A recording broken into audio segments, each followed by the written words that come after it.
देखो क्लास 9 का हम लोग जानेंगे हीरोन का सूत्र। हीरोन एक वैज्ञानिक का नाम था, उन्होंने एक फॉर्मूला निकाला था। ये चैप्टर है, नया बुक में हो गया है 10 लेसन, पुराना बुक में था जिसका वो 12 लेसन में था, अभी 10 लेसन में। हीरोन का सूत्र हम लोग उसी में यूज करते हैं जो तुम्हारा समकोण त्रिभुज नहीं रहा। जैसे नॉर्मल ये सब त्रिभुज रहा, इसका नाम ए, इसका नाम बी, इसका नाम सी दे देंगे, तो इसका ए का सामने वाला भुजा मेरा ए का मान कहलाता, बी का सामने वाला भुजा मेरा बी का मान कहलाता, सी का सामने वाला भुजा मेरा सी का मान कहलाता। तो ये उल्टा नाम होता, बी का सेंटर वाला ये, ए का सेंटर वाला ये, सी का सेंटर वाला ये। इसके बाद हम लोग को एक होता है परिमाप, जिसको पेरीमीटर हम लोग कहते हैं। तो परिमाप को 2s के द्वारा सूचित करते हैं। 2s का मतलब हो गया सबको जोड़, मतलब a प्लस बी प्लस सी। और एक होता है अर्ध परिमाप, अर्ध परिमाप जिसको हम लोग s कहते हैं। s मतलब तो ये दो तो इसका नीचे चला जाएगा, a plus B plus C by 2। अब अगर तुम्हारा मान लेते हैं इसके बाद s के बाद फिर हम लोग निकालते हैं हीरोन का सूत्र से त्रिभुज ABC का क्षेत्रफल। तो ABC का क्षेत्रफल निकालने के लिए फॉर्मूला होता है root under s minus a, s minus b और s माइनस c। ये होता है फॉर्मूला किसका? तो हीरोन का सूत्र से त्रिभुज ABC का क्षेत्रफल निकालने का।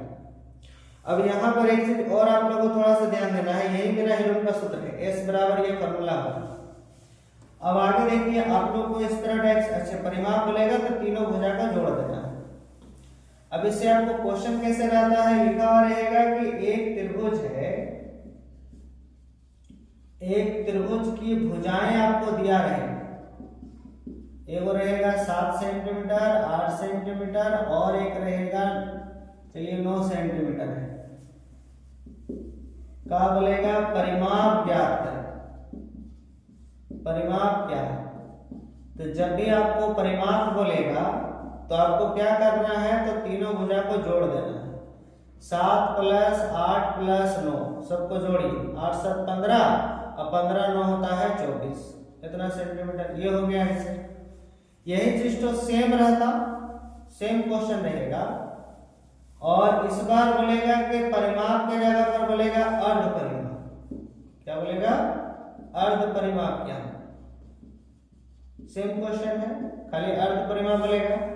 तो जब भी आपको अर्ध परिमाप बोले तब आपको क्या करना है, अर्ध परिमाप को s कहते हैं, उसको तब क्या करना है, तो सबको जोड़ करके और 2 से भागा।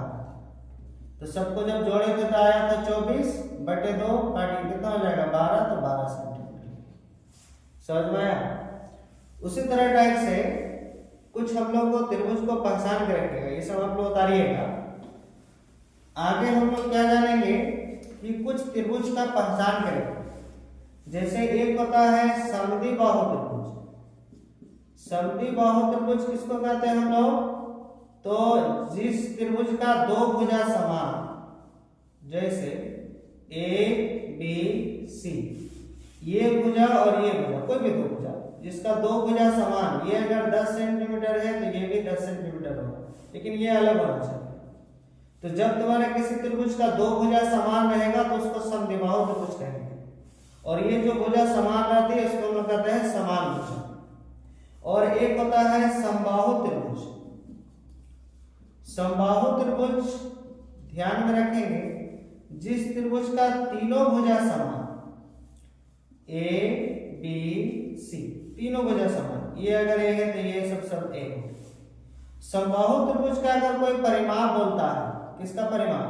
समबाहु त्रिभुज का, किसका? तो इसका हो जाएगा ए ए ए, 3 गो तो 3 गो हो गया। अगर समबाहु त्रिभुज का हम लोग को क्षेत्रफल निकालने बोलता है, समबाहु त्रिभुज का क्षेत्रफल, ये सब याद रखेंगे। तो रूट अंडर 3 पाई होता है 4 a का स्क्वायर, ये मतलब होता है भुजा का स्क्वायर। तो ये फॉर्मूला आप लोग याद रखेंगे और अगला क्लास में आप लोग को इसी से हम लोग कुछ पढ़ेंगे।